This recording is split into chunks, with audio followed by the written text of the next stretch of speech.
Anoche terminamos mirando cómo Dios vio los pastores en el tiempo de Ezequiel y estaba ocupándolos, igual que los profetas, que fue por razón de ellos que el pueblo de Dios está en tal mal estado y que iba a pasar el enemigo o los babilonios y destruir totalmente Jerusalén. Muchos iban a morir. Y también llegamos en el libro de Ezequiel al capítulo 37, 8 y 9, donde ya lo vimos anoche, pero capítulo 37 es el famoso capítulo del Valle de los Huesos Secos, donde el profeta está dando palabras de, digamos, de animarlos, que Dios iba a traer restauración nacional a Israel y que poniendo esperanza en el pueblo de Dios, porque lo que él estaba profetizando, una destrucción total. El templo será destruido, el muro de la ciudad destruido, muchos muertos. Entonces, él viene con estos tres, capítulo 37, hablando de los huesos secos. Iban a recobrar pues carne sobre los huesos y serán levantados como un ejército, dando esperanza que el pueblo de Dios, Dios tenía planes todavía para ellos y iban a ser restaurados. Y también hablamos de capítulo 38, capítulo 39, y los dos capítulos hablan de Gog y Magog. Y también el libro de Apocalipsis habla de este nombre. Y como mencioné, si recuerda que este capítulo 38 y 39 es una profecía de doble sentido. Y esto sucede algunas veces en la palabra, que el profeta da una palabra que es para el día inmediato de ellos, pero a la vez va abarcando algo más allá en el futuro.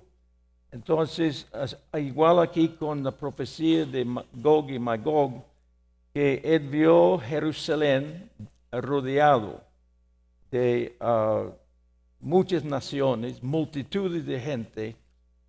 Básicamente, ahí en la palabra habla de esos países que cubre más o menos en nuestro día lo que llamamos como Rusia, Turquía, los países árabes, hasta Etiopía en África, entonces Libia, hay estos, pero es una muestra de dos cosas, que esto va a suceder justo antes de la segunda venida del Señor. Cuando Él viene, Jerusalén estará rodeado con las naciones que menciona. Yo acabo de decir lo que la Biblia los relaciona como Gog y Magog. Y como el hermano estaba predicando, que todo es posible, porque Israel no iba a tener esperanza con tantas multitudes del ejército, pero Dios se interviene y hay una horrible destrucción de toda esa gente. Y esto, capítulo 38 y 39, apunta, por ejemplo, Apocalipsis 19 y 17, justo antes de la segunda venida va a haber esa horrible guerra. Y después el milenio, porque de ahí va a entrar el milenio, después la venida del Señor Jesucristo. Y en Apocalipsis capítulo 20, versículo 8, ahí vemos prácticamente lo mismo, pero esto es después 1000 años, o después el milenio que va a entrar. Entonces, yo digo esto para ayudarnos a entender, porque esas cosas son un poco difíciles de entender, pero la visión de Ezequiel abarca mucho tiempo. En el caso de esto está abarcando no solamente el presente de ellos, pero llegando hasta la primera venida o la segunda venida del Señor, y no sabemos cuándo esto va a acontecer, y después hasta después 1000 años o el milenio. Entonces, con todo esto, el profeta, pues por supuesto a través de Dios, está tratando de animar el pueblo de Dios, sabiendo que aunque parece que todos van a ser destruidos, y prácticamente fue así, aunque muchos fueron llevados a cautividad en Babilonia y volvieron después de 70 años, está Dios diciendo que todavía hay esperanza. Pues para algunos en este momento no, porque iban a morir por los babilonios que ya estaban o ya habían entrado en la ciudad y habían llevado Daniel. Ezequiel fue llevado y esperaba todavía la caída total de Jerusalén. Esto nos lleva al capítulo 40, al capítulo 48, de lo que vemos o lo que llamamos, Ezequiel ve otra visión, porque Ezequiel es el profeta que ha visto muchas visiones. Fue señal, él mismo fue un señal para el pueblo, y ve esta visión, capítulo 40 de Ezequiel, los versículos 1 y 2. Quiero leer: en el año 25 de nuestro cautiverio, al principio del año, a los 10 días del mes, a los 14 años después de la ciudad, que la ciudad fue conquistada, en aquel mismo día vino sobre mí la mano de Jehová y me llevó allá. Ahora, esto está después de la caída de Jerusalén. Los templos, los muros habían sido destruidos.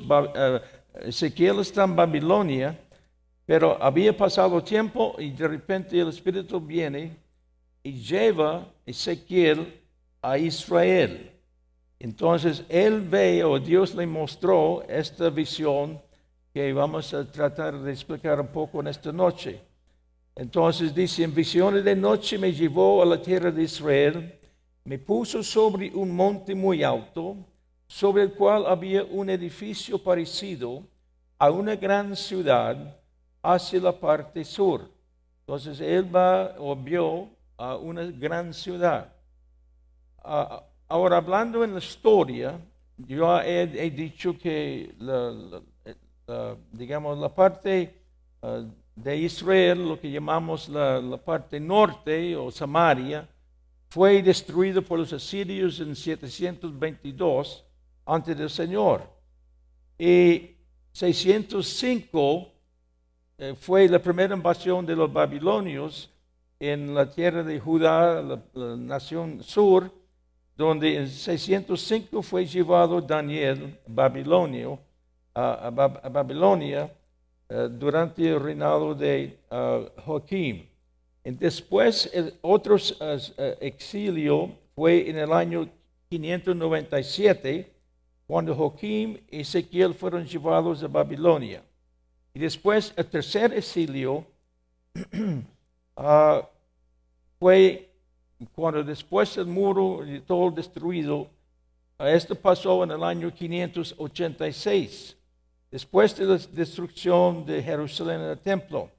Entonces, miremos lo que yo acabo de leer en capítulo 40, los versículos 1 y 2. Por lo tanto, Ezequiel fue llevado en el espíritu de Jerusalén el día 10º del mes de abril del año 572, o mejor dicho, 14 años después que el muro fue destruido, el templo fue destruido.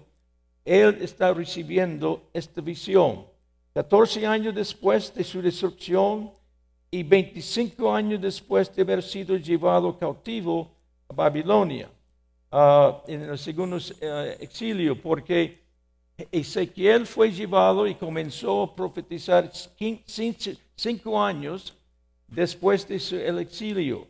Entonces quiere decir que él ha estado profetizando 25 años y vio todo hasta la destrucción y hasta 14 años después. Entonces Dios comienza a hablarle de ese nuevo el templo. Y entonces 25 años después de haber sido llevado cautivo a Babilonia, comienza a ver este templo de Dios.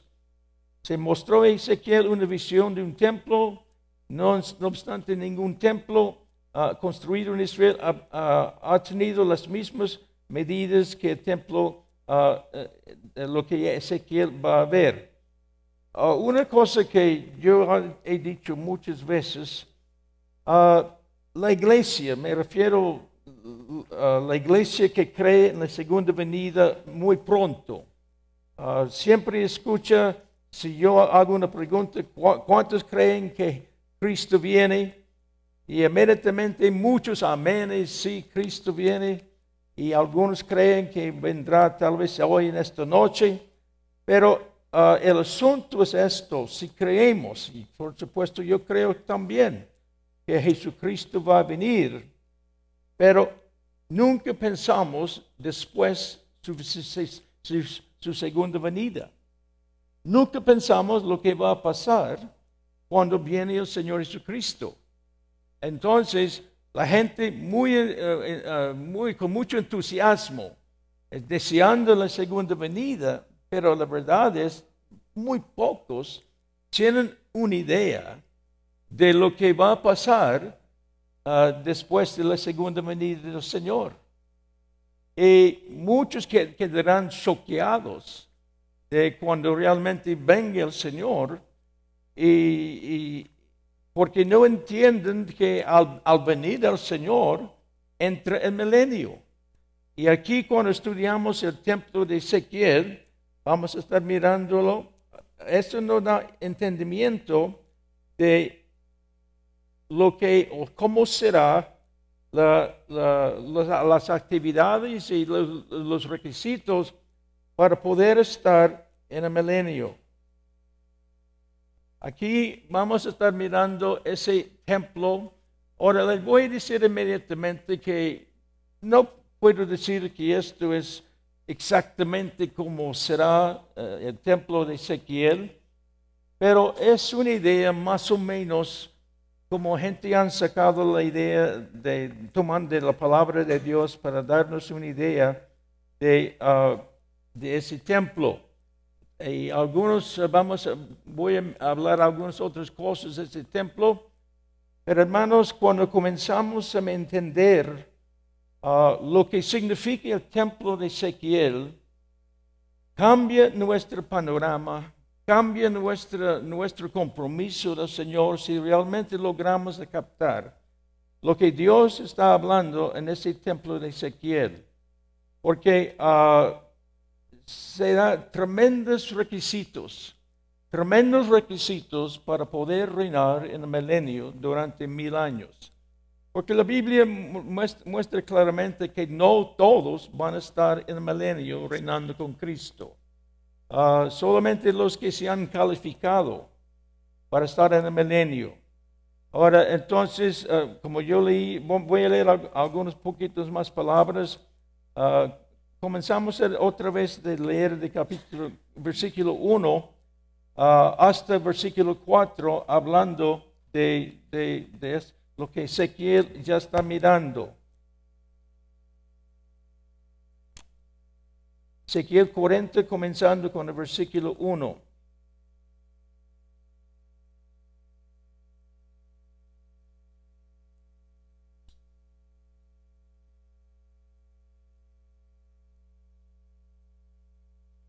En el año 25 de nuestro cautiverio, al principio del año, a los 10 años del mes, a los 14 años después que la ciudad fue conquistada. Ahora recuerden, ya son 14 años después que habían caído el muro de Jerusalén, En aquel mismo día vino sobre mí la mano de Jehová y me llevó allá. En visiones de Dios me llevó a la tierra de Israel. Recuerde, él está en Babilonia. Y me puso sobre un monte muy alto, sobre el cual había un edificio parecido a una gran ciudad, hacia la parte sur. Me llevó ahí y he aquí un varón cuyo aspecto era como aspecto de bronce. Tenía un cordel de lino en su mano y una caña de medir y estaba a la puerta.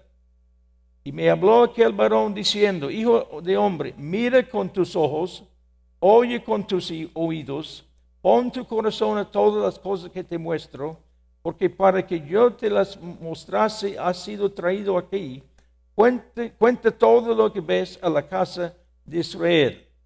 Entonces, esto es un anunciamiento de Dios al profeta de algo que es muy, muy importante en nuestras vidas.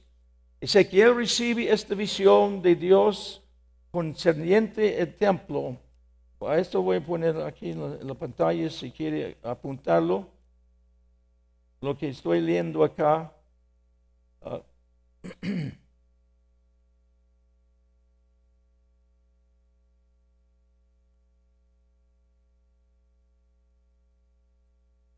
Ezequiel recibe esta visión de un templo literal. Esto es además confirmado, capítulo 43, versículo 18, que dice: en el día en que sea hecho. Porque hay gente que cree que esto es nada más una visión que no va a ser literal. Pero obviamente mirando la palabra del Señor, ahí en los versículos 1 al 4, Dios habla directamente a Ezequiel. Aquí en capítulo 43, versículo 18, Dios dice: en el día en que sea hecho. En otras palabras, que un día estará levantado lo que llamamos el templo de Ezequiel. El templo de Ezequiel trata del reino milenial de Cristo sobre la tierra. El número 1000 habla del milenio. Somos llamados a ser santos mileniales. Somos llamados a gobernar y reinar con Cristo por 1000 años. Leamos Isaías 24, versículo 23. Hermanos, se lo puede poner allí. Isaías 24, 23. La luna se avergonzará y el sol se confundirá cuando Jehová de los ejércitos reine en el monte de Sión y en Jerusalén, y delante de sus ancianos sea glorioso. Y aquí el profeta Isaías, 700 antes aún de la venida del Señor, está hablando de que Él va a reinar desde el monte de Sión en Jerusalén. También en Apocalipsis capítulo 20, versículo 6, vemos aquí lo que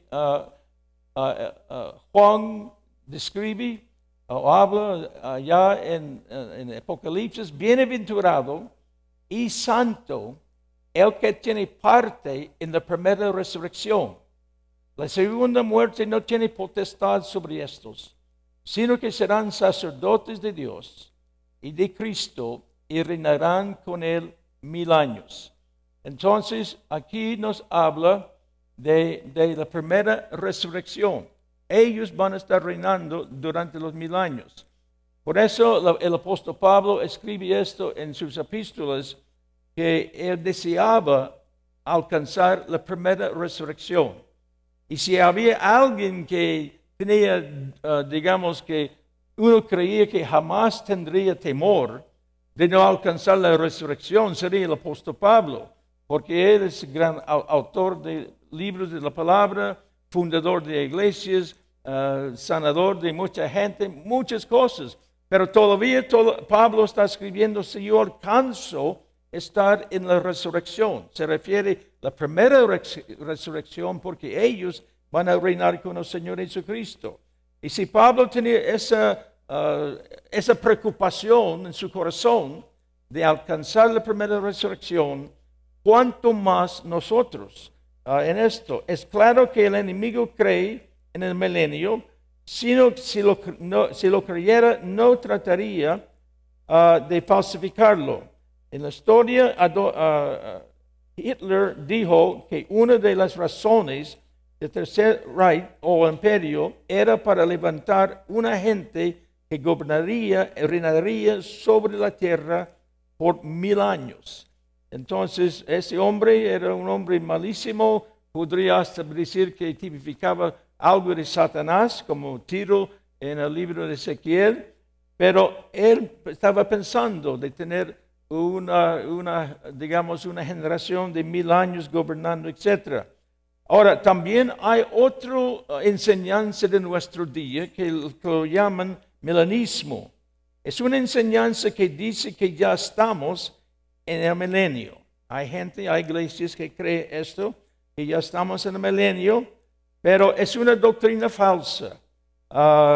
Después de esto está gobernando un espíritu religioso falso, pero es imposible que ya estamos en el milenio, porque una señal para confirmar el hecho que no estamos en el milenio todavía es que Satanás no ha sido atado por 1000 años. Pongan Apocalipsis capítulo 20, versículo 2, que ahí nos muestra que después prendió el dragón, la serpiente antigua, que es el diablo y Satanás, y lo ató por 1000 años. Pues cuéntame si usted cree que Satanás ya está atado.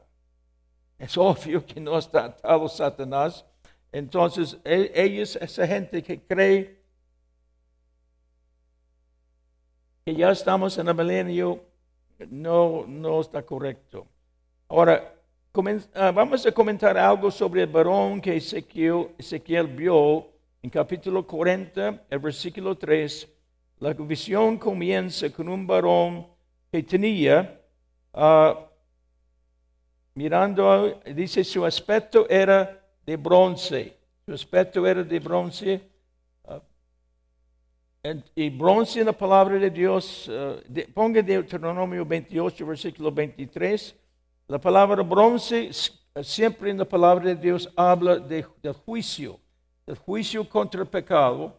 Entonces, otra vez vemos que Dios mira mostrando que el juicio está, digamos, para poder pasar o entrar en el templo, hay que pasar el juicio de Dios o dejar al Señor escudriñar nuestras vidas. Entonces,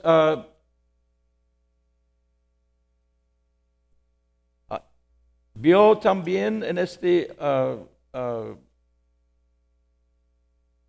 un cordel, déjeme ver.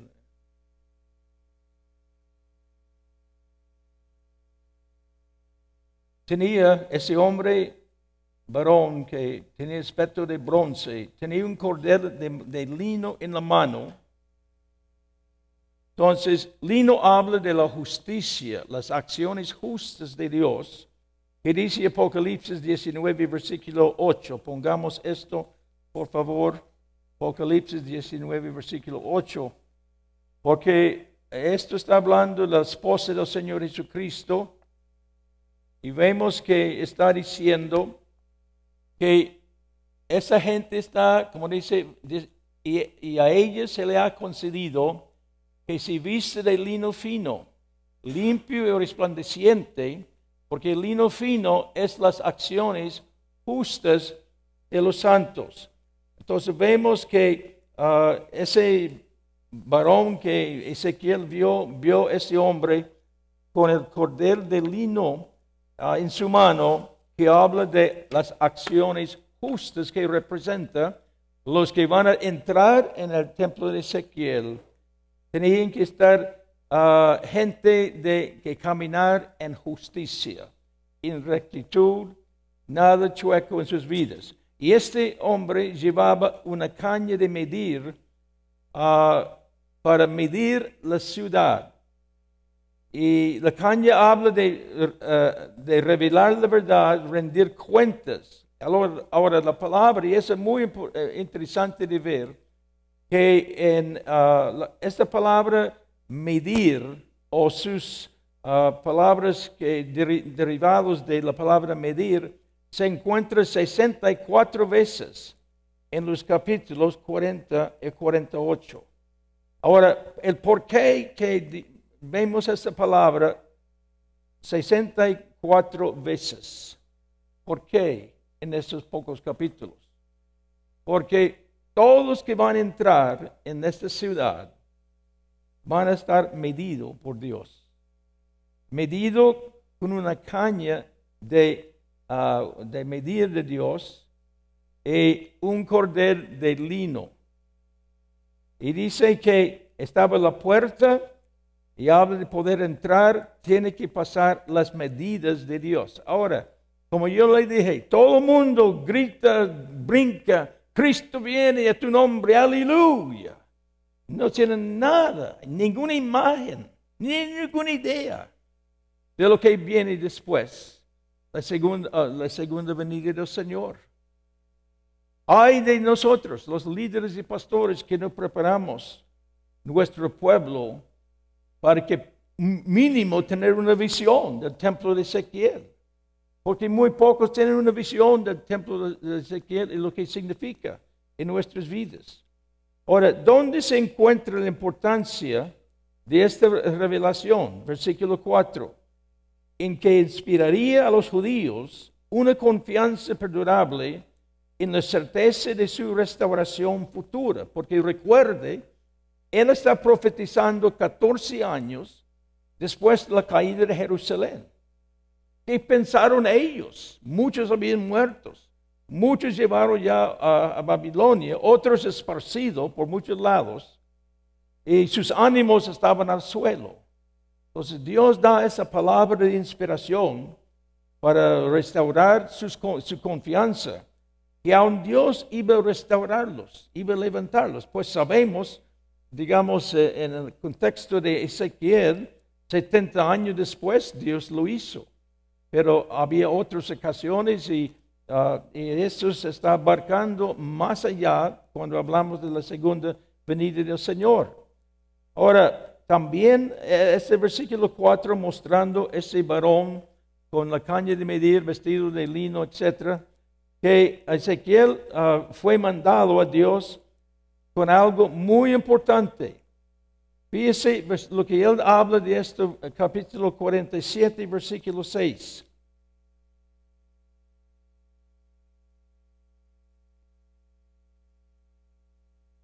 Bueno, leo, está en el capítulo 4 y después vamos a mirar 47, versículo 6. Fíjese lo que él dice: mirar con sus ojos, mira con tus ojos, oye con tus oídos. Pon tu corazón a todas las cosas que te muestro, porque para que yo te las mostrase, has sido traído acá. Cuenta todo lo que ves a la casa de Israel. Hermanos, esto es tremendamente importante. El profeta dice: mire con sus ojos, mire lo que va a ver, oiga lo que va a oír. Pon tu corazón en lo que va a oír y ver. Y contar todo el mundo, contar toda la iglesia, todo el pueblo de Dios, lo que está mirando. Leamos 47, versículo 6, porque él se repite. 47, versículo 6, y me dijo: ¿has visto? Vea la palabra, ¿has visto, hijo de hombre? Entonces, él está hablando ahí de detalles del templo, etcétera, etcétera. Entonces, ¿has visto? Es una tremenda pregunta para nuestras vidas. ¿Estoy mirando? ¿Mis ojos están abiertos? ¿Estoy ciego como la mayoría de la iglesia? No tienen ninguna idea de lo que viene después de la venida del Señor. No tienen ninguna idea del milenio. ¿Has visto, hijo de hombre? También en 41, versículo 17, dice en esta manera, 41, versículo 17, por encima de la puerta hasta la casa de adentro, afuera de ella, y por toda la pared, en derredor, por dentro y por fuera, tomó medidas. Entonces, él está tomando, y vamos a mirar que está midiendo por todos lados, midiendo toda cosa en el templo. Y dice, abre tus ojos, abre tus oídos, pon tu corazón en esto, y cuente toda la iglesia lo que está recibiendo, lo que estoy hablando a mi pueblo, que es sumamente importante para nosotros. El hecho que Dios lo repitió y lo clarificó más, ahora vamos a mirar capítulo 43, los versículos 10 al 11. El hecho que Dios lo repite muestra que Dios tenía un mensaje para ellos. Dice 43, 10 y 11, tú, hijo de hombre, muestra a la casa de Israel estas cosas. Y noten, y avergüéncense de sus pecados y miren el diseño de ella. Entonces dice, vea esto. Y que nosotros hoy día, lo mismo, que tenemos una visión de lo que es el milenio. ¿Para qué? Para avergonzarnos, llevarnos a nuestras rodillas, para arrepentirnos de nuestra manera de vivir. Versículo 11. Y si se avergonzaran de todo lo que han hecho, hazles entender el diseño de la casa. Noten sus palabras, hazles entender. Y la verdad es que somos muy desinformados. Casi nada de lo que estamos hablando del milenio. Hazles entender el diseño de la casa, su disposición, sus salidas, sus entradas, todas sus formas, todas sus descripciones y todas sus configuraciones y todas sus leyes, y descríbelo delante de sus ojos para que guarden toda su forma y todas sus reglas y las pongan por obra. Por tantos años Ezequiel, Jeremías, Isaías han estado hablando al pueblo, ponga por obra mi pueblo. Y aquí ya se fueron destruidos la generación. Y viene otra vez con nueva visión de un templo. Y dice otra vez que lo ponga por obra. Y así Dios necesita exhortar al pueblo de Dios hoy día. En cuanto a esto, Dios tenía un mensaje para ellos. Muy importante en este templo para el pueblo de Israel y para el pueblo de Dios hoy día. Y yo quiero decir algo acá. Literalmente ese templo va a ser para los judíos. Pero, ¿cuántos de ustedes, bueno, si usted cree que Cristo viene en esta noche, usted va a entrar en esto? Pero si Cristo no viene en esta noche y demora algo, vamos a morir. Entonces, ¿para qué significa esto para el pueblo gentil? Somos gentiles, no somos judíos. El templo sí es para los judíos. Pero lo que pasa con el pueblo de Israel, literalmente, siempre pasa con el pueblo de Dios espiritualmente. Que significa lo que vamos a estar estudiando, yo en mi vida espiritual, en mi vida personal, yo tengo que vivirlo. Si yo no lo vivo, yo no voy a estar en milenio.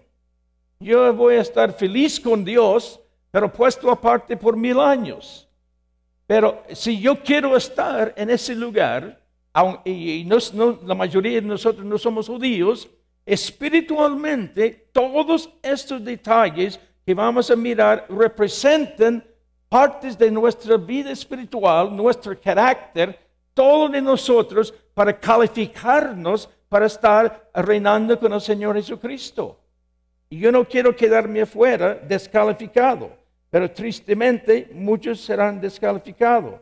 Ahora, la luz que arroja la ley de la casa sobre los diferentes aspectos del templo, vamos a leer capítulo 43, el versículo 12, porque dice ahí, todo en derredor será santísimo. Todo en derredor, es la ley del templo de Ezequiel. La ley tiene que ser la ley de nuestra marcha todos los días. Todo santísimo. porque ahí es lo que habla ese templo de Ezequiel. Ese templo está construido según el patrón de Dios que dio para revelar la hermosura de su santidad.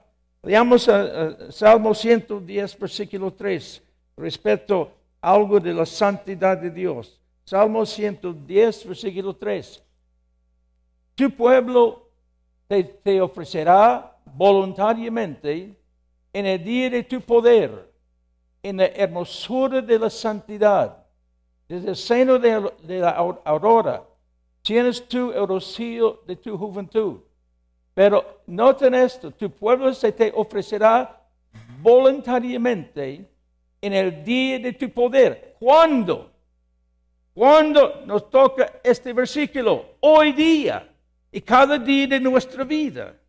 Caminar, como dice aquí, en la hermosura de la santidad. Hermanos, la mayoría de la iglesia están despreciando su milenio. Aunque cree que Cristo viene, nos mete y vamos a reinar sobre el mundo entero. Pero hay muchos requisitos. Como esta palabra dice, en la hermosura de la santidad. Ahora, cuando acerca el varón con la caña de medir, ahí en capítulo 40, versículo 5, tenemos que entender algo aquí que es importante en la luz de lo que estamos estudiando el templo.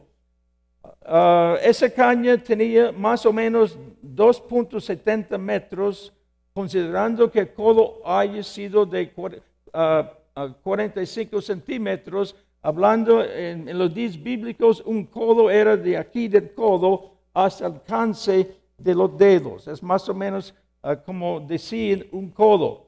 Entonces, ahí en este libro está lleno de medidas. Las medidas del templo de Ezequiel son muy importantes porque ellos nos darán un mayor entendimiento de algunas calificaciones requeridas para ser los santos en el milenio. La mayoría no tienen ni piensa en esto. Somos salvos, la gloria de Dios, aleluya, es tu gracia me cubre y voy ahí adelante, el Señor me va a colocar para reinar. Gran equivocación.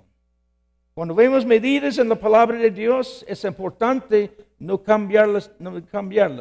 Los codos o cañas o las medidas de hoy día, cambiarlos a medidas de nuestro día porque se perderá el significado numérico del cual Dios quiso hablarnos. En el hebreo y el griego son los únicos idiomas en el mundo donde cada letra tiene un valor numérico asociado con ellas. Entonces, los que entienden el griego y el hebreo, ellos saben que cada letra tiene un cierto número. Entonces, cuando uno está leyendo, puede sacar los números de tal versículo y va dando un mensaje numérico. Nosotros, digamos, en español o en inglés, que no hemos estudiado griego, etc., no entendemos mucho de esto, pero es una realidad que cada letra de cada palabra tiene un sentido numérico. Las medidas que nos dan una mejor comprensión de las verdades espirituales, experiencias a que Dios quiere llevarnos. De la misma forma que verdades espirituales han sido desarrolladas del tabernáculo de Moisés, el tabernáculo de David y el templo de Salomón, también en el templo de Ezequiel encuentra un cumplimiento literal en Israel durante milenios, sino también un cumplimiento espiritual en Cristo en su iglesia. Eso es lo que tenemos que aprender y entender de lo que ese templo de Ezequiel. Pues el tabernáculo de Moisés hay muchas medidas y ya ustedes estudiaron esto. Sabemos que estos números, etcétera, tienen verdades que Dios quiere enseñarnos. Igual acá. Entonces bueno, hermanos, por favor, que el Señor Espíritu Santo nos dé entendimiento. Ahora, lo que voy a hacer acá, voy a pasar esto muy rápido, porque la siguiente lista de los números y el significado espiritual se encuentra en el templo de Ezequiel. Algunos números tienen varios significados. Entonces, voy a pasar muy rápido los números que se encuentran en el templo de Ezequiel para darnos una idea de lo que Dios está hablando de esto. Número 1 significa unidad con Dios. Y ahí están los versículos que pueden comprobar lo que Dios, o lo que tengo puesto ahí en esta lista. Pero número 1, unidad con Dios. Número 2, testigo o testimonio. Número 3, testimonio perfecto, también la Trinidad. Número 4, universalidad. Número 5, gracia. Por ejemplo, había 5 ofrendas en la palabra de Dios, hablando de la gracia de Dios. Número 6, habla del hombre, también habla del anticristo. Y también testimonio de Dios, 2 por 3 son 6. Mirando este punto acá, como dice número 6, habla del hombre anticristo, pero también testimonio de Dios 2 por 3. Tenga mucho cuidado con números, por favor, porque hay gente, hay iglesias que se han metido en usar los números en la palabra de Dios. Y yo entiendo perfectamente que los números tienen un significado espiritual porque todo el mundo sabe que el número 7 es el número de la perfección. Entonces, sacando verdades del número de la palabra es bíblico, pero mucho cuidado cómo juega con los números. Porque yo he visto gente jugando con los números, añadiendo, sacando en muchas maneras, y llegan a cualquier clase de revelación a través de los números de la palabra y no nada que ver realmente con la palabra. Sin embargo, estamos hablando acá, hay verdadero significado de los números y Dios nos ayuda a entender lo que está hablando en esto. Número 8 habla de la resurrección o nuevo principio. Número 9, la plenitud, pues los dones, etcétera. Número 10, pruebas. Habla de la ley, 10 mandamientos, o la palabra de Dios, cumpliendo la palabra de Dios. El número 11, incompleto, desorganización, rebelión que causa separación. Uno pasado 10 o uno corto de 12.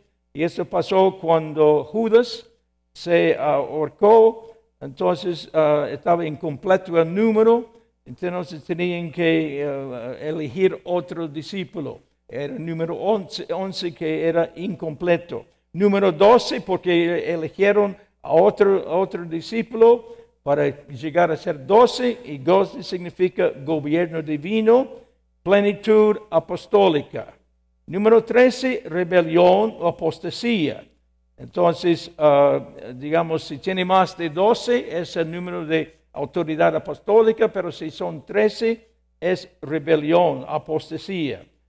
Por ejemplo, está allá la idea de expiación, Dios expiando el pecado. Número 20, madurez y responsabilidad.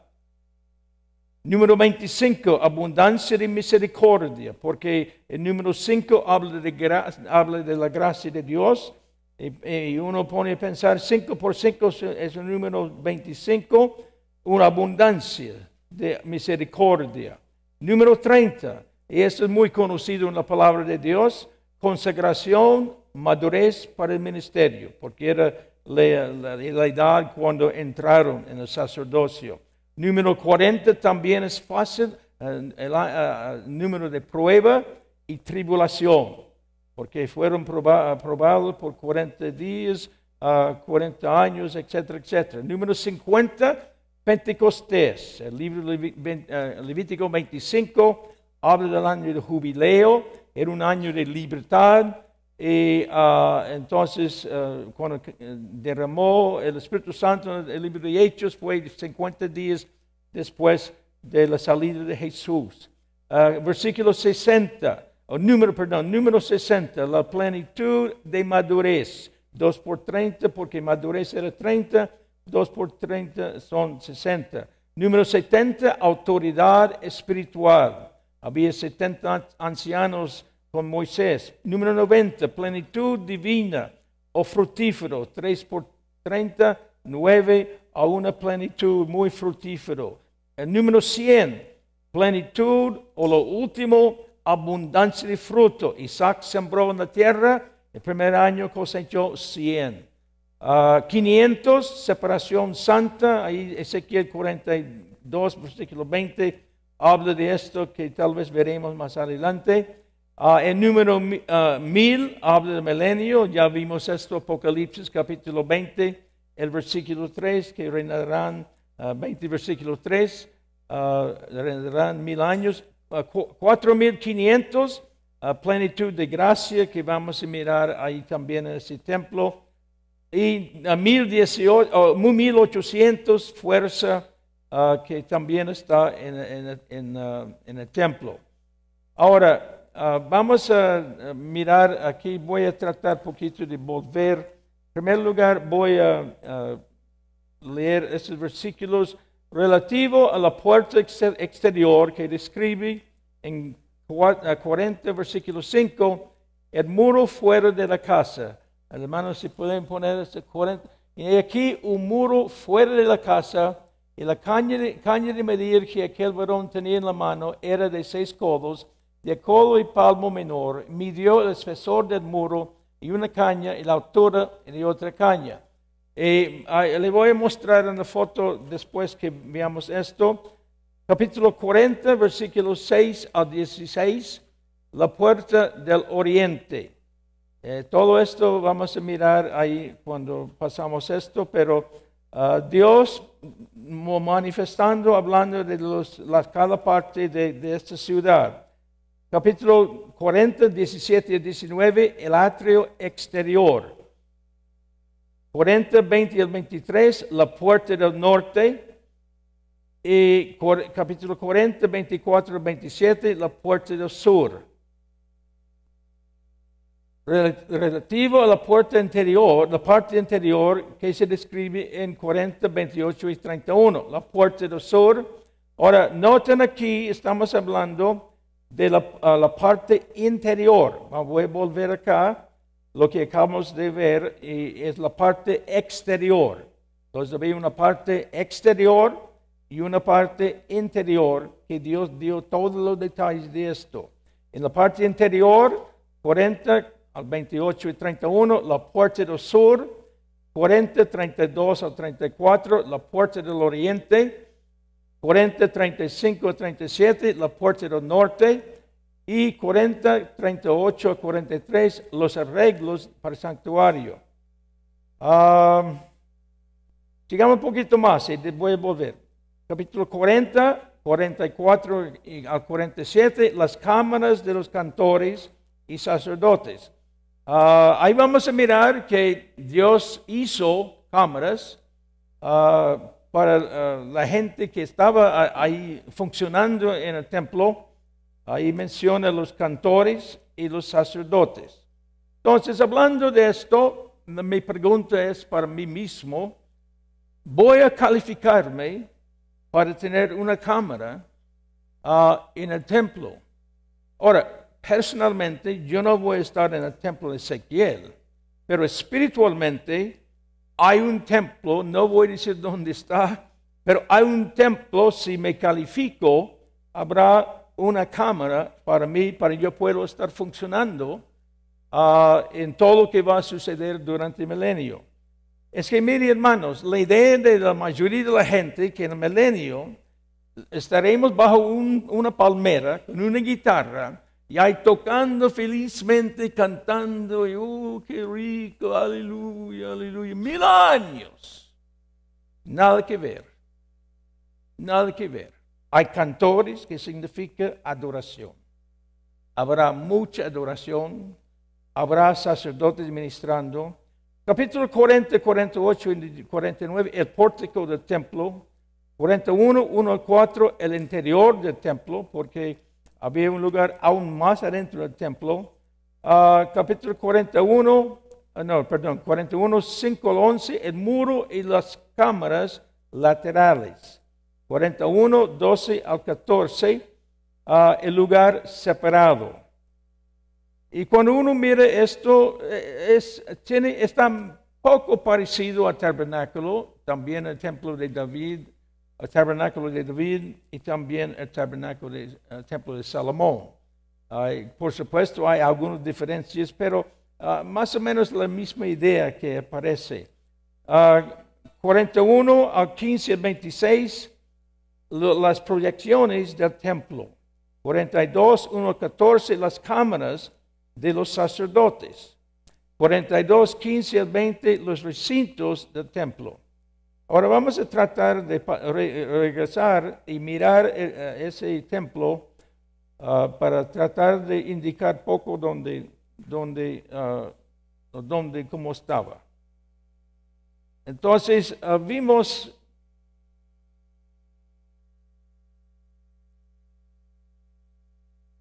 la Biblia menciona, digamos, el muro. Este es el muro por exterior que rodea toda la ciudad. Aquí donde ya hablamos de las cámaras para los sacerdotes y cantores, aquí, por este lugar eran cámaras donde hospedaron los sacerdotes. Ahí también, ambos lados, ahí. Y aquí es el atrio, lo que llama el atrio exterior. El atrio exterior que estaba en esa parte alrededor. Y aquí dentro había, digamos, lo que podemos decir el templo en sí, porque aquí dentro había muchas cosas que vamos a mirar, pero y también aquí es la puerta oriental, la puerta del este que vamos a mirar que realmente fue cerrada esa puerta solamente para cuando entraba y salía David. Aquí la puerta del sur que fue usado, la puerta del norte, y no había puerta en el lado occidental. Fuera de la digamos, lo que llamamos el templo y todo su recinto, había lo que llama otro edificio que está allá. Ahora, vamos a tratar de mirar ahora más detalles de lo que esto está diciendo. Pero todo esto, ya como vimos, Dios ordenó el varón de bronce con caña de medir, vestido de lino, tenían que medir. Tal vez vamos a volver aquí a mirar un poco de lo que estoy diciendo acá, pero medir los muros.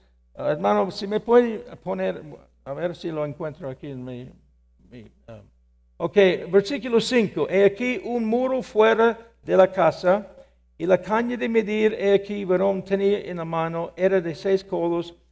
Y dice, después vino la puerta que mira hacia el oriente, y subió por sus gradas, y midió un poste de la puerta, de una caña de ancho, y otro poste de otra caña de ancho.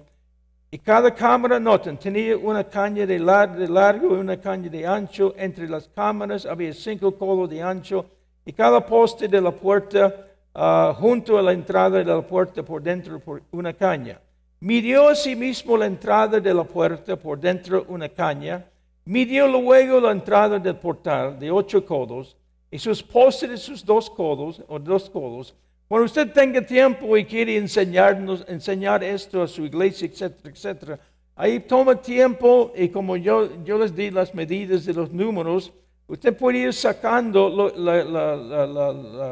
la idea espiritual, lo que Dios tiene puesto en todos esos números que tiene.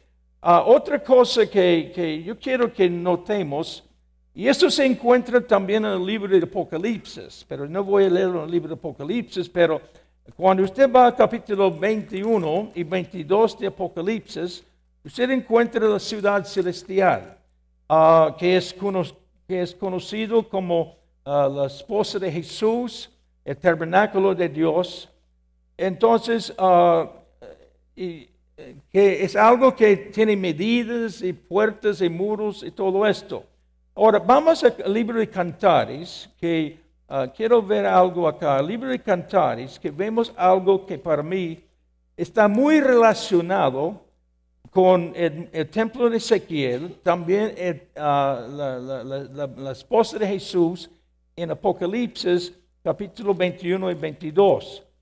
Ahora déjeme, si tiene su Biblia, busca Cantares, déjeme encontrarlo. Porque este versículo me aclara muchas cosas. Me aclara muchas cosas. Porque aquí está hablando, midiendo el muro, midiendo las puertas, etc. Y dice, déjeme acá.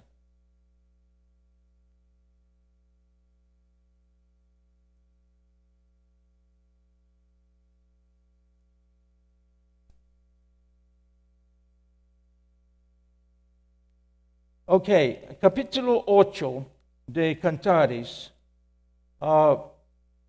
Dice, tenemos una pequeña hermana. Es la novia, la esposa, hablando de una hermana que tiene o que representa a otros cristianos en nuestras iglesias. Y dice que es una pequeña hermana que no tiene pechos, no está desarrollada, es una niña que tiene poca experiencia en la vida, pero ella está preocupada por su hermana, que habla de nosotros como una iglesia. ¿Cuántas hermanas pequeñas o hermanos pequeños en nuestra iglesia que están lejos de madurez? Y como nosotros como cristianos, un ministerio que podemos ejercer es tratar de ayudar a nuestros hermanitos de madurar en su caminata cristiana. Y ella dice, ¿qué haremos a nuestra hermana cuando de ella se hablare? Está diciendo, cuando viene el juicio de Dios, está delante del trono de Dios y Dios va a medir a ella o él, y va a encontrar que es muy pequeña, no está desarrollada, se preocupa. Es algo para nosotros pensar, me preocupo yo por mis hermanos que no se han desarrollado, mis hermanos que no hay madurez en sus vidas, pero esta esposa ya está preocupada. Es una buena señal si realmente soy la esposa de Jesús. Si estoy preocupado por mis hermanos, si estoy preocupado si van a calificar en la venida del Señor. Si ella, ahora noten esto me ayuda a declarar muchas cosas. Si ella es muro, edificaremos sobre él un palacio de plata. Entonces, en la esposa, en Apocalipsis, la ciudad celestial, en el libro de Apocalipsis, habla de muros. Y aquí ella está diciendo, si mi hermanita es un muro, es su potencial, lo que Dios desea hacer de ella, vamos a edificar sobre él un palacio de plata. Ahora, si fuera puerta, igual en Apocalipsis habla de las puertas, había 12 guardas a cada puerta. Y aquí en Ezequiel habla de las puertas en el templo de Ezequiel. Si fuera puerta, la guarneceremos con tabla de cedro. Yo soy muro, vea, ella, la esposa, yo soy muro, y mis pechos como torres, desde que fui en sus ojos como la que haya paz. Y esta palabra paz significa shalom, la palabra paz. Y por fin ella encuentra completa paz cuando se identifica, yo soy muro, en mis pechos están bien madurado o maduro, etcétera, etcétera, y ya por fin tengo paz. Y eso es lo que el Señor nos quiere llevar. Entonces, en este estudio del templo, habla mucho de medir. Y ahí lo que leímos que midieron el muro, vamos a ver que midieron las puertas. Entonces, si usted es una puerta, Dios le va a medir a usted. Si es un muro, Dios le va a medir su vida.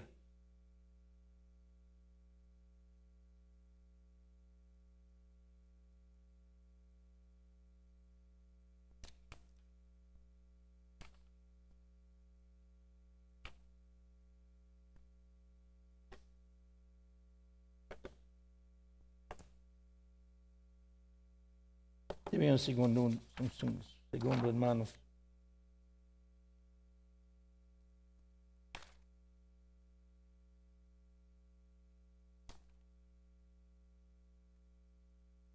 Bueno, mejor hagamos en esta manera.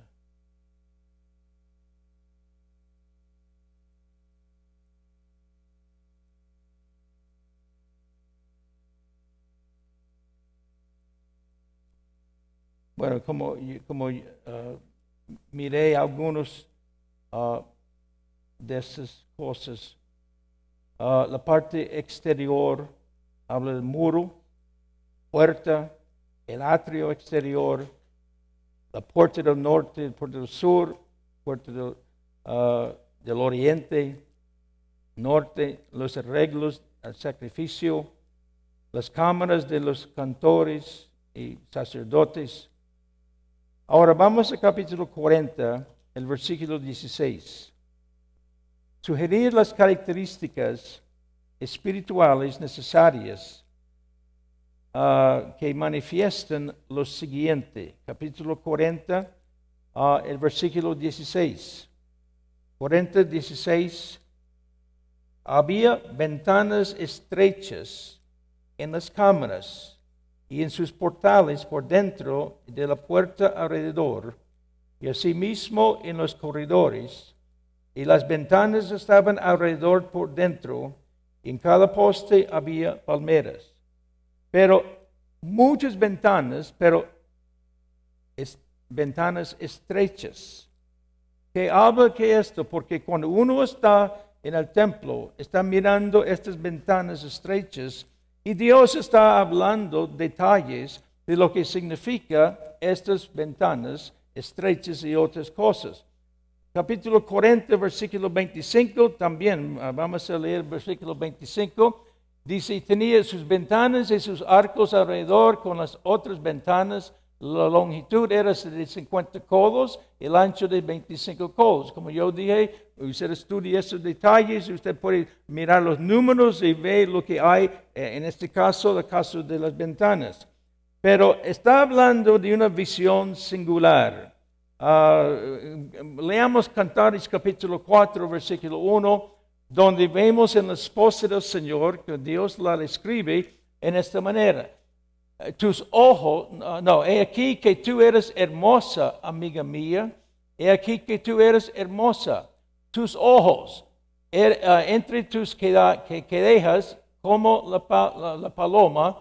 Entonces, él está describiendo a ella que los ojos de la esposa del Señor son como ojos de la paloma. Pues algo singular de la paloma es que un ave no puede ver como yo estoy mirando en esta noche. Yo puedo estar mirando allá, pero a la vez yo estoy mirando lo que está a mi lado derecho, lo que está a mi lado izquierdo, siempre mirando hacia enfrente. Porque el ojo de la paloma es un ojo singular que solamente tiene una sola visión a la vez. Entonces está diciendo, cuando la gente, los sacerdotes caminando dentro del templo, mirando esas ventanas muy estrechas, se dan cuenta que yo estoy aquí porque yo he tenido una visión singular, dedicado 100% a las cosas del Señor.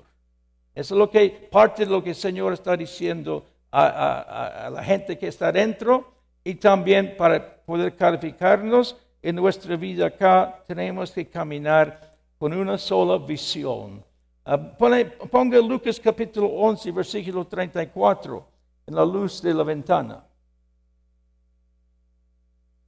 La lámpara del cuerpo es el ojo.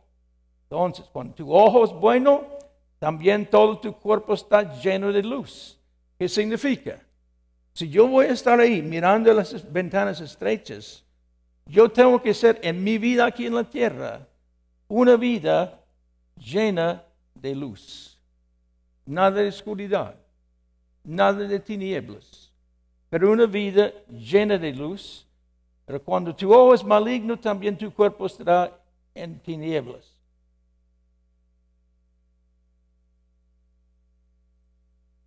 Capítulo 40, versículo 16. Dice en estas ventanas, ventanas estrechas en sus cámaras, en sus portales, por dentro de la puerta alrededor. Y fíjense, ¿dónde están estas ventanas? Noten, en las cámaras donde estaban hospedados o vivían estos sacerdotes, en sus portales, por dentro de la puerta alrededor, y asimismo en los corredores. Entonces, por todos lados están estas puertas. Y cuando vimos la visión de los seres celestiales, en el principio de Ezequiel, las ruedas estaban llenas de ojos, hablando que los ojos del Señor constantemente nos están velando, y también nosotros necesitamos ojos que son singulares, mirando solamente el Señor. Y además de esas ventanas, dice, y las ventanas estaban alrededor por dentro, y en cada poste había palmeras. Palmeras. Ahora, ¿qué significa la palmera? Una vida recta, derecha. Y hay versículo 46 de capítulo 40, versículo 31, capítulo 40, versículo 34, versículo 37, todos ese capítulo hablando de las palmeras, que hablan en nuestras vidas que si voy a estar ahí, y recuerde, el varón está midiendo. ¿Cómo es tu vida de ese hermano o hermana que se acerca? ¿Ha caminado con una vida recta, derecha? Miremos Jeremías capítulo 10, versículo 5. Jeremías 10, 5, que dice la palabra: derechos están como palmera. Derechos están como palmera. Entonces, ¿por qué Dios puso palmeras en ese templo? Y como repito, esto es para los judíos, pero para nosotros espiritualmente, yo tengo que caminar en una vida recta, todo derecho, nada chueco. Salmo 92, 12. No, Salmo 92, 12. El justo florecerá como la palmera. Entonces, el justo florecerá como la palmera. Capítulo 41, 18 y 25. 41, 18 y 25.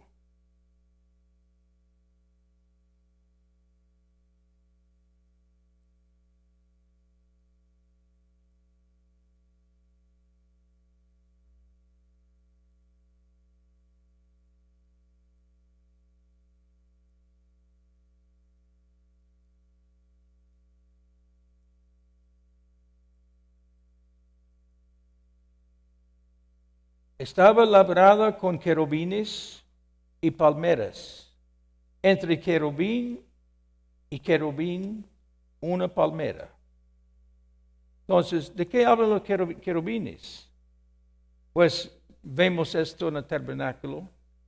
Están puestos sobre donde está la presencia de Dios, el arca del pacto y todo esto propiciatorio. En el tabernáculo de Moisés, lo más santo que sea posible, la voz de Dios se manifestaba entre los querubines.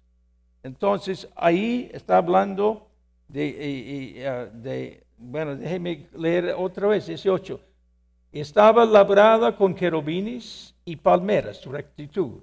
Entre querubín y querubín, una palmera. Y cada querubín tenía dos rostros. Un rostro de hombre hacia la palmera de un lado y un rostro de león hacia la palmera del otro lado. Ya vimos lo que significa los rostros, aunque menciona dos. Un rostro de hombre que significa, digamos, un ser humano o digamos, nuestra compasión, digamos, como un hermano, digamos, la apariencia de Dios, de un hombre, la vida de un hombre, pero a la vez guiado por Dios. El rostro de hombre hacia la palmera de un lado, y el rostro de león, que habla de la fuerza, de ser valiente, que no rinde el enemigo, hacia la palmera de un lado, y un rostro de león hacia la palmera del otro lado, por toda la casa alrededor. Por toda la casa están estos querubines y palmeras mirando. Querubín, palmera, querubín, palmera. ¿Qué significa cuando uno camina por allá? Yo voy a estar ¿cómo puedo decir? Yo voy a estar perdido allá en ese lugar si esto no ha sido mi vida aquí en la tierra. Si yo no he caminado mirando un querubino, la santidad de Dios, y mirando la palmera, uno derecho, etcétera, etcétera. Si yo no he caminado mi vida acá, y de repente viene el rapto, y yo voy a estar allá caminando querubín y palmera, ¡locura, ridículo! Estamos engañándonos a nosotros mismos, hermanos. Vamos a estar muy fuera de casa. Si en toda mi vida yo he andado chueco.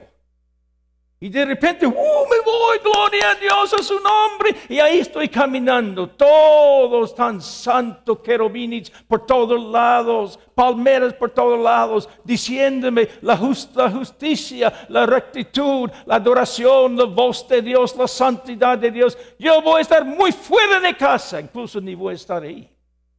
Porque Dios no va a ponerme ahí porque yo tengo que pasar las medidas. Una adoración santa representa los querubines, separada de toda carnalidad.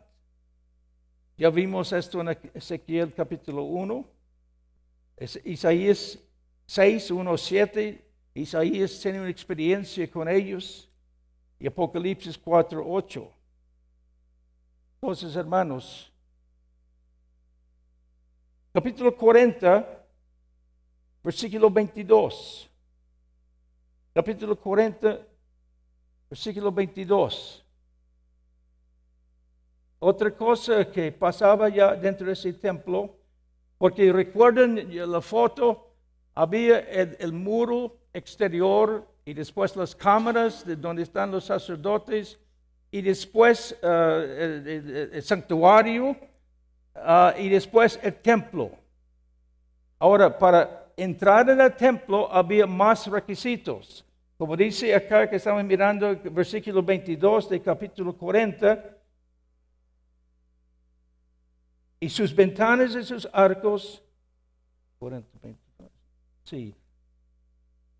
Y sus palmeras eran conforme a la medida de la puerta que estaba hacia el oriente. Y se subía a ella por 7 gradas, y delante de ellas estaban sus arcos. Entonces, tengo que hacer todo esto de nuevo, pero voy a ver si puedo.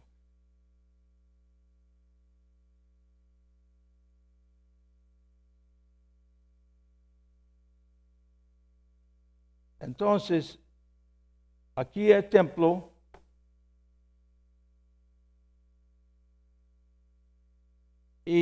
O el muro, las cámaras, el atrio, ahora el templo. Ahora, para entrar en el templo, como dice este versículo 22, y se subía a ella por 7 gradas. 7 gradas. Salmo 102 o 101 dice estas palabras, que yo creo que tiene mucho que ver con estas 7 gradas. Salmo 101. Dice esto. Porque está hablando, bueno, leamos lo que dice.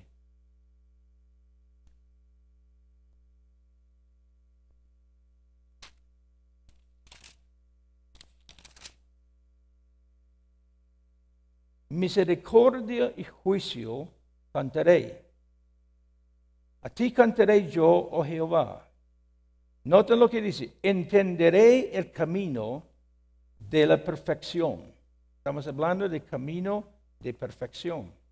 Cuando vengas a mí, eso pasa, el Señor viene, su segunda venida, o si me muero antes y ya estoy calificado, porque yo tengo que calificarme antes que me muero, si no viene el Señor.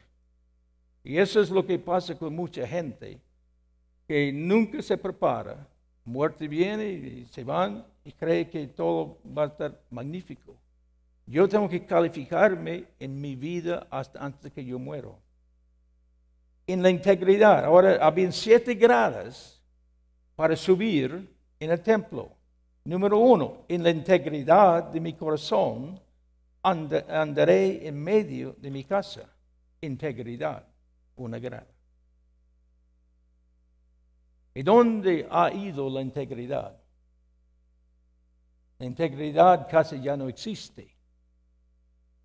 Pero en el corazón de Dios marca una grada. Si vamos a entrar en el templo en el milenio.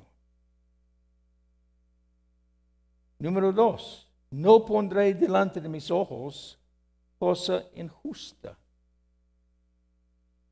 Otra grada. Nada delante de mí es injusta, y con esto él se identifica: aborrezco la obra de los que se desvían. Ninguno de ellos, noten lo que dice, se acercará a mí. Ninguno de ellos. Integridad y poniendo cosas injustas delante de mis ojos. Número 3, versículo 4. Corazón perverso se apartará de mí, y no conoceré al malvado. Corazón perverso. Como yo dije, que prácticamente cada día yo voy escuchando de otro siervo de Dios que ha caído. Casi siempre me ha dado cuenta de otro. Me ha dado cuenta de otro recién. Aunque había estado llevándolo pareciera por años, pero se destapó. Corazón perverso. Número 3, al que sopladamente infama a su prójimo, yo lo destruiré. Número, ¿qué será? 1, 2, 3, 4. Número 5, no sufriré al de ojos altaneros y de corazón vanidoso. Si mi vida lleva esto, yo no voy a poder subir las gradas. Mis ojos pondré en los fieles de la tierra que estén conmigo. Entonces Dios dice, yo pongo mis ojos sobre aquellos que no están llevando estas cosas. El que ande en el camino de la perfección, este me servirá. Y vamos a mirar esto más adelante. El que camine o ande en el camino de la perfección, él o ella me va a servir. Ahora número 6. No habitará dentro de mi casa el que hace fraude, engaños, corrupciones. Número 7. El que habla mentiras no se afirmará delante de mis ojos, no va a subir las gradas. De mañana destruiré a todos los impíos de la tierra para exterminar de la ciudad de Jehová a todos los que hagan iniquidad. Entonces, para subir o entrar en el templo, 7 gradas. Yo no voy a decirle dónde se encuentra, pero ahí están.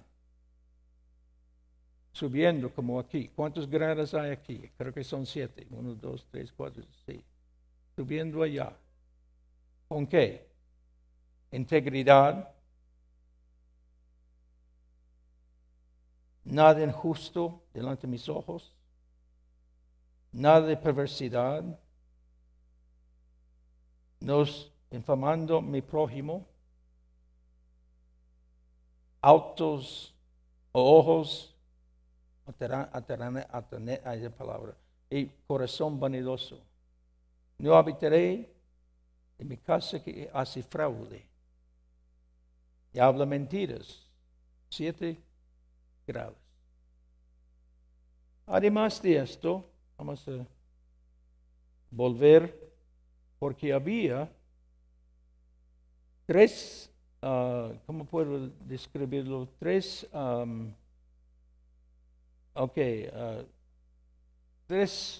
subidas en ese templo, tres niveles.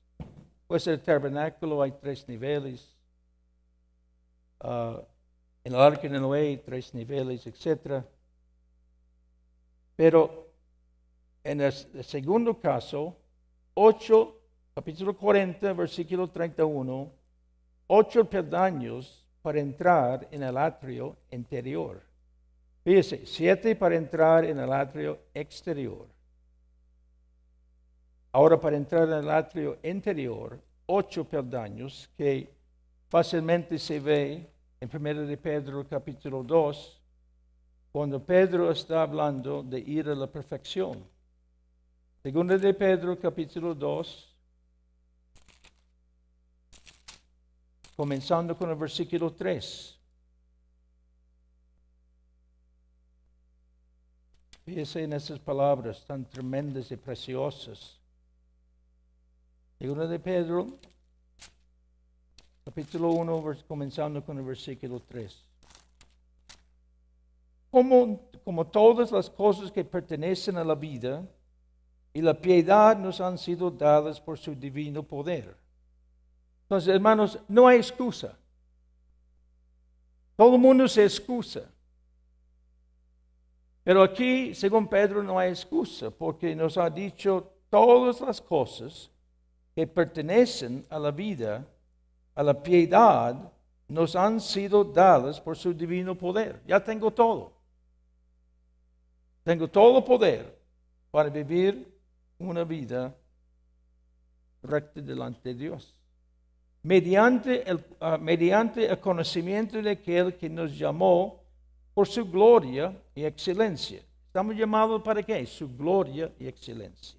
Por medio de las cuales nos ha dado preciosas, grandísimas promesas, para que por ellas llegases a ser participantes de la naturaleza divina, habiendo huido de la corrupción que hay en el mundo a causa de la concupiscencia. Vosotros también poniendo toda diligencia, vea, hay que poner toda diligencia. Por esto mismo, añadid a vuestra fe. Cuando nos convertimos por la fe. Comenzamos por la fe. Dios ha dado a cada uno una medida de fe. Entonces, es número 1. Dice, añadir a su fe virtud. Es el número 2. Y virtud, conocimiento. Mayor conocimiento de Dios. Y al conocimiento, dominio propio. Al dominio propio, paciencia. La paciencia, piedad. La piedad, afecto fraternal. Y afecto fraternal, amor. 8 peldaños, como estamos mirando, para entrar en el atrio interior. Pero fíjese la bendición si estas 8 cosas están en nuestras vidas. Y nada más yo quiero llamar la atención al versículo 7. A la piedad, afecto fraternal, amor a nuestro prójimo.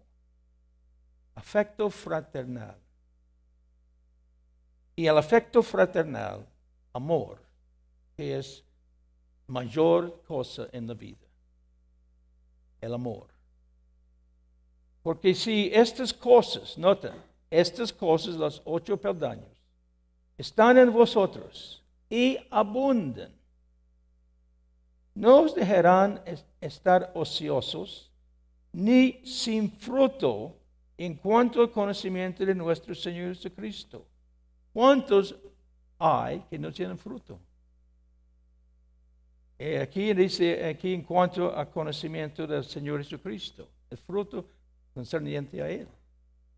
Pues la Biblia habla del fruto de los Espíritus, que hay mucho que ver con lo que es el Señor. Pero el que no tiene estas cosas, tiene de vista muy corta, es ciego, habiendo olvidado la purificación de sus antiguos pecados. Porque, por lo cual, hermanos, tanto más procurad hacer firmes vuestra vocación y elección, porque haciendo estas cosas no caeréis jamás. Yo podría comentar mucho, pero no lo hago. Saquen lo que Dios está diciendo. porque de esta manera os será otorgada. Y fíjese, esto, aplicando este versículo, conforme a lo que estamos hablando en el templo de Ezequiel, porque de esta manera os será otorgada amplia, amplia y generosa entrada en el reino eterno de nuestro Señor y Salvador Jesucristo. Pues el templo de Ezequiel habla del reino de Dios, reinando con el Señor. Y dice, si hay estos, número 1, 7 gradas para pasar por la primera muro, ahora 7 peldaños para entrar aquí que estamos mirando acá, lugar interior. Y si estos están funcionando, viviendo, va a dar una amplia y generosa entrada en el reino.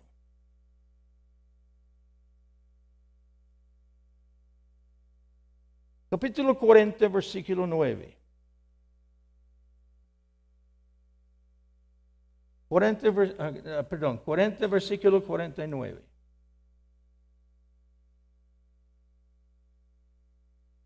La longitud del pórtico, 20 codos, el ancho 11 codos, al cual subían por gradas, aquí vemos otra vez, por gradas, y había columnas junto a los postes, uno de un lado y otra del otro. Aquí en la versión de nosotros de castellano, no pone número, pero cuando uno ve esa porción en el Septuaginte, en la versión en griega, dice al cual subían por 10 gradas. 10 gradas. Y aquí estamos hablando de los requisitos mayores para entrar en el templo.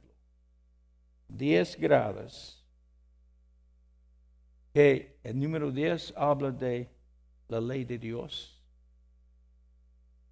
Habla de pruebas en la vida para calificarse con Dios. Entonces, hermanos, meditemos en esto. Meditemos. 3 calificaciones. Primero dice el atrio exterior. El segundo, atrio interior. Y ahora para entrar en el templo. 7, 8 y 10.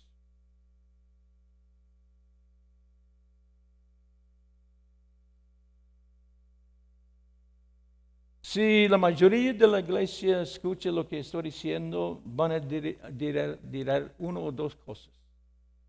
Ese hombre está loco. Está loco. O van a decir, ay de mí. Ay de mí. Porque, hágase la pregunta. Hemos subido las 7 gradas que yo vi en Salmo 101. Integridad, etc. Los 8 de segundo de Pedro, al final era amor a Dios, mayor amor a Dios. Y el que era antes del amor de Dios era amor fraternal, que uno no ve mucho. No ve mucho. Y aquí, justo hoy día, yo lo tengo acá, si lo abro, porque hay una porción de un programa cristiano donde está puesto un pastor en los Estados Unidos. Su iglesia tiene miles y miles de gente. Y ya yo puedo leerlo. Lo leía, pero está en inglés y para ir interpretándolo me cuesta mucho tiempo. Donde él dice abiertamente que ya no hay 10 mandamientos. Ya fueron abolidos, no tienen nada que ver con nuestro día. Lo dice abiertamente. Y él tiene miles y miles de gente en su iglesia. Y obviamente está enseñando esto. ¿Cómo van a vivir estos gente? ¿Qué van a pasar cuando llega y está el hombre con la caña de medir y va a medir, ¿has subido estos 10 grados? Ni creyendo en los 10 mandamientos. ¿Será calificado? ¿Va a entrar? Usted conteste.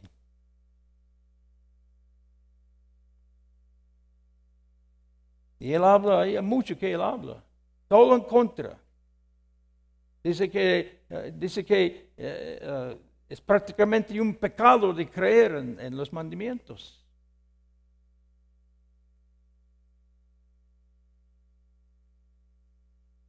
Me quebranta mi corazón, Dios. ¿Cuántos millones? Hay iglesias enormes por todo lado del mundo. Miles y miles en las iglesias. Yo no estoy diciendo que todas las iglesias están creyendo lo que yo acabo de decir que este hombre está diciendo. Pero ¿cuántos de esos miles de cristianos en el mundo entero están en esta manera de vivir?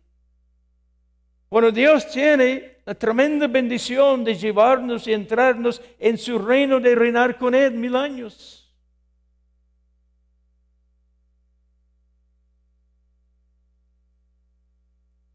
Yo jamás quiero ser un predicador que le digo, hermanito, está bien, Dios entiende su debilidad y todo esto, y usted puede entrar y con todo su vida Él lo va a aceptar. Yo entiendo que la gracia de Dios cubre todo pecado, entiendo todo esto, pero la gracia no me permite seguir viviendo en el mismo estilo. La misma gracia me da capacidad para vencer la fornicación, vencer el robo, vencer la mentira, etcétera, etcétera, etcétera.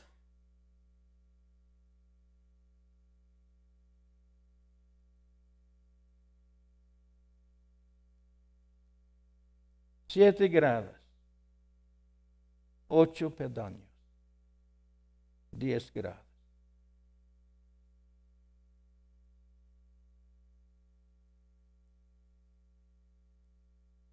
¿Cómo estamos, hermanos?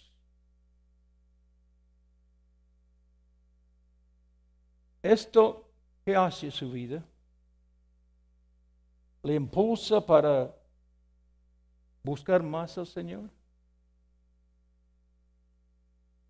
Los que están en campeonatos de cualquier cosa en el mundo, de correr o partidos, lo que sea, ¿cómo están entrenando? Diariamente están entrenando, corriendo, etcétera, etcétera. Porque quieren ganar un premio en la maratón. ¿Qué de nosotros como cristianos? Como Pablo decide correr la carrera. Que no corra en vana la carrera, pero poniendo el rostro hacia la meta, la perfección.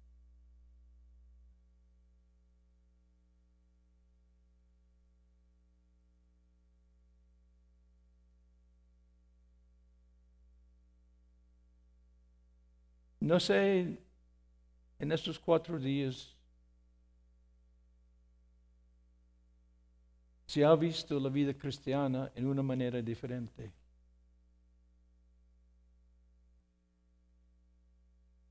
Una vida muy feliz, sí, claro, la vida cristiana es feliz.